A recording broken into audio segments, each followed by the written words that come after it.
morning, students. Today we are going to start mechanical properties of fluids. First of all, we will see what is fluids. So fluids is a substance or a material that can flow.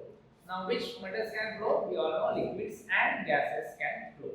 So, fluids are nothing but usually liquids or gases.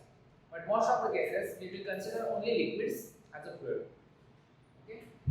Now, what are the properties of ideal fluid? Now, ideal fluids are incompressible. That means the density is constant. The density will not vary.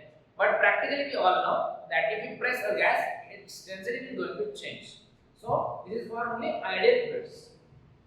Now, the flow should be irrotational. This means the flow should be smooth or laminar flow. There should not be any turbulences in between the flow. The flow or the fluid must be non-viscous. That means the viscosity is zero. What is viscosity? That we will see later. But this means there is no internal friction between molecules or the layers of liquid molecules or fluid molecules. What is the flow of state? Flow is steady. That means if the flow is there, then the velocity at this particular point is constant throughout the time. If the time is changing, the velocity of this point will not change. It may happen that the velocity at this point is different. Let's say it is v1, here it is v2. But after time t, if you check, this velocity is not going to change. That means the flow is steady. So these are all properties of ideal fluid. Now, rare fluids, they do not oppose the deformation. So even if we apply the force, they will not oppose, right? And therefore, we can see this third property also. We can see this is because of the same thing. They can take the shape of any container. If you put it in the bucket, it will take the shape of that bucket. If you put it in the glass, it will take the shape of that. And it will have ability to flow. So if there is a chance to flow, that liquid or that fluid can flow. So these are all properties of fluids. So if the fluid is at the rest, the physics of that particular fluid we discussed is considered under hydrostatic. Hydro is related to basically water, which is a fluid. So water or the fluid at rest is hydrostatic. So first of all, we will see what is the pressure applied on the liquid or applied by the liquid. So usually we have the definition force per unit area, that is the pressure. So what happens here, because of this bed of this liquid column at this particular point, there will be a pressure. Okay, so force per unit area. So let's consider this part of this liquid column as surface area A, and the height of h of liquid column is putting force on this. So why the force is there? The force is due to gravity, that is m into g. But for mass, we can write as density into volume. So this is equal to density into volume into acceleration due to gravity. Now, for this particular cylinder, liquid cylinder, we will consider volume is nothing but this area into this height, that is A into h. Therefore, force is equal to rho A h g. And now we want to find out the pressure. So this P is equal to force per unit area, that is rho A h g upon E. This A will get cancelled and this will give you the rho g h or h rho g, right? So this is the pressure of a liquid column. So if you can swim, you know that if you go underwater, there will be higher pressure on your body than comparison with the when you are on the surface of the water, right? Now this is the fluid pressure or liquid pressure, right? If you are underwater. But what happens when you are on the surface in the air? There is still air pressure falling on us.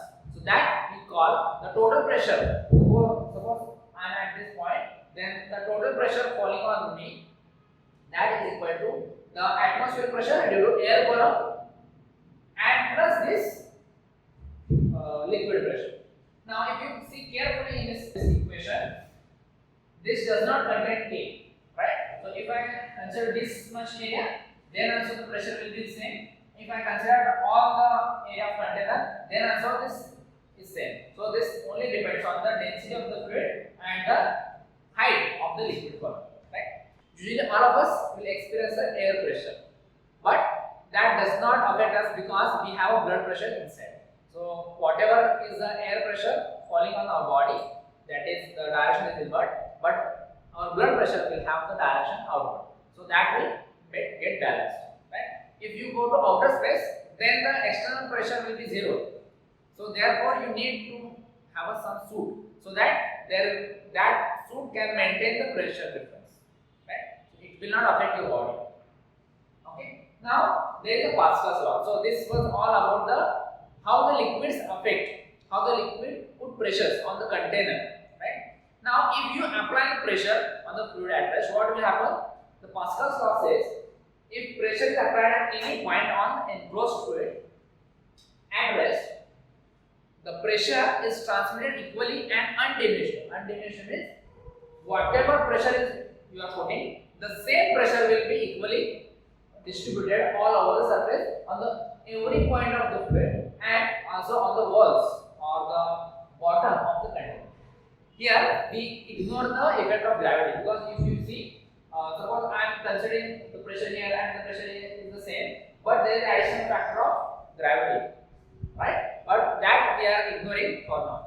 So this is the Pascal's law. Now what is the use of Pascal's law? We use it in hydraulic lifts. So whenever we have to lift some heavy material like a truck or you can see the cranes, they use the hydraulic principle. So here I have one piston with some area A, let's say A1, and it is enclosed in the liquid. This is in the liquid, and it is connected to the larger area, right?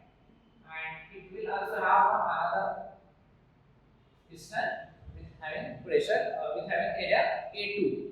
Now, if I apply force F1 here, now because this has area A1, the pressure at this point will be equal to P F1 upon A1. Now, as per the Pascal's law, this same pressure will be applicable everywhere, right? It will be applicable at each and every point. Even this liquid will put the same pressure on the walls of the container. Now, therefore, if this is the direction of force, it will oppose by this side, and it will act on this area A2. To keep the pressure same, we will get another force F2, which is acting on this area, and this F2 you can find out F1 into A2 upon A1. Right? So you can also find out this from this formula. So if you see how much large this area A2 is, that much amount of force is enhanced by this Pascal's law. So usually we use this in hydraulic lifts. Similarly, we will use this in hydraulic brakes. So whenever I am driving a car or a bus, so that time the brake is pressed by your leg. Now this area is much less, so it is comparable to the size of your foot. Now what we do, at each tire there will be a higher area, and so that will be multiplied. So the ratio is multiplied, and that force will be applicable to each tire, and therefore the car can be stopped or its speed can be reduced. Now, how we measure the pressure? We have two different types of instruments. One is called as a barometer. Usually, it is used with mercury, so we can call it as a mercury barometer, which is developed by Torricelli. Now, in this, we have a liquid. This is a mercury, and we have a test tube, which is this is the open end of test tube, and this is closed end of test tube. When we put it inside the liquid, now there will be the height difference because at this point there is a pressure, that is atmospheric pressure, and at this point also that will be this will be the zero pressure. Okay, and because to maintain this pressure, this liquid will get inside, and now the pressure here and pressure here will be the same because the pressure at this is zero because here is nothing. It is called as a vacuum or the Torricelli vacuum. The pressure at this point will be the same as that of pressure at atmospheric level. So we use this barometer to find out the atmospheric pressure at the particular point. So this P0 is equal to rho GH. Again the same formula we have used here. So at the height of H, now at the surface, usually we have the height of 760 mm of Hg.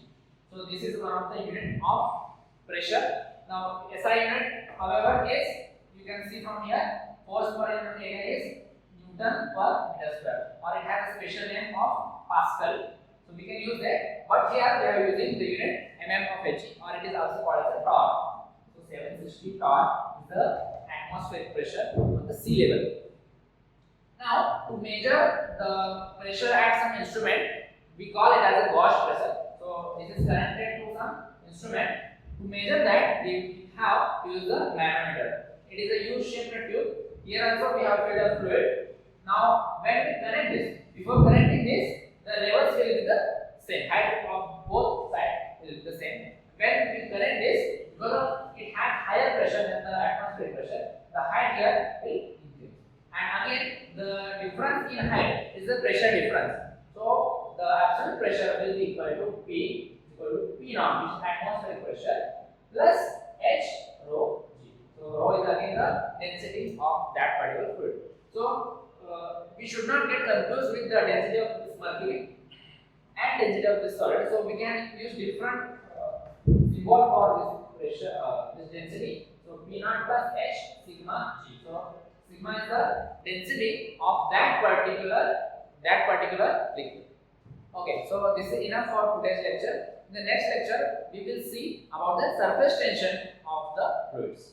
Thank you.